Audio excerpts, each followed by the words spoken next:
Welcome to session 3 of our Bible study series. As always, it is our hope that you are blessed and encouraged by these messages. Today we'll be looking at the belt of truth, which is the first piece of armor that God has given us to use in this daily battle against our enemy. Ephesians 6:14 says, "Stand therefore, having fastened on the belt of truth." My first question to you is, what is truth? In John 14:6, Jesus says, "I am the way, the truth, and the life. No one comes to the Father except through me." John 1:14 says, "And the Word became flesh and dwelt among us, and we have seen his glory, glory as the only Son of God, full of grace and of truth." Truth is so much more than just a concept or an idea. It's a person. Jesus, the Word that became flesh, he is truth. My second question to you is, what is the purpose of the belt? The belt of a Roman soldier was about 6 to 8 inches wide and was made of leather. It had buckles just like our belts do, and it had the sheath for the dagger. And then it had these metal straps with metal discs that hung down in front of the soldier. I imagine these would have been for some sort of protection. Paul puts the belt of truth very first on the list, right at the top of the list. This means it is one of the most important pieces.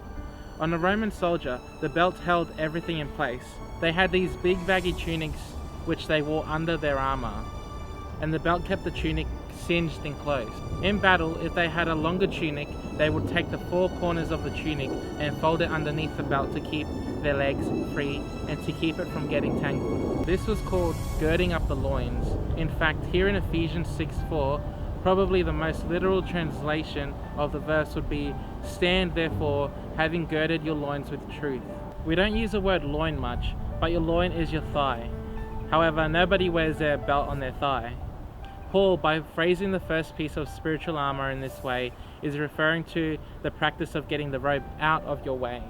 It also kept the breastplate tight and secure around the soldier, and it kept it from banging against the chest when in battle. And the belt also held the sheath for his sword or dagger.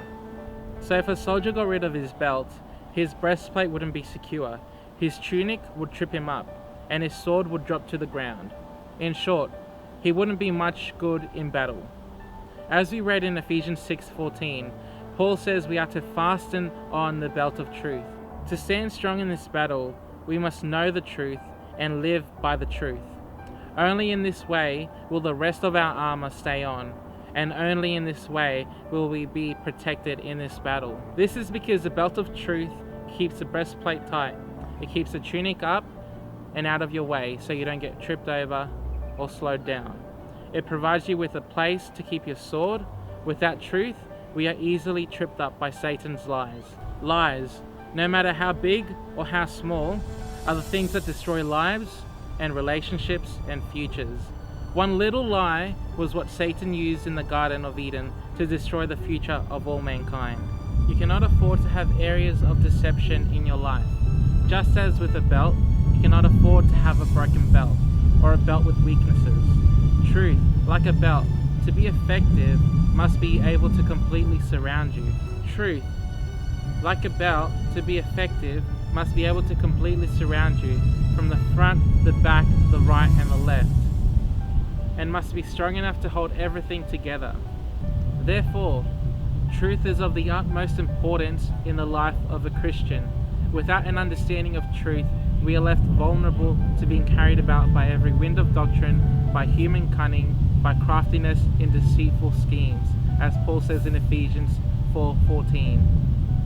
The belt of truth protects us from the lies of the enemy and prepares us for the battle that is part of every Christian's life.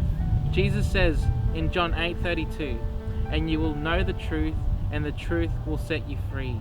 Truth brings freedom from the lies of the enemy. Will you choose to take a stand against the enemy by fastening on the belt of truth? Will you choose to counteract each lie the enemy brings to your mind by speaking the truth of God's word?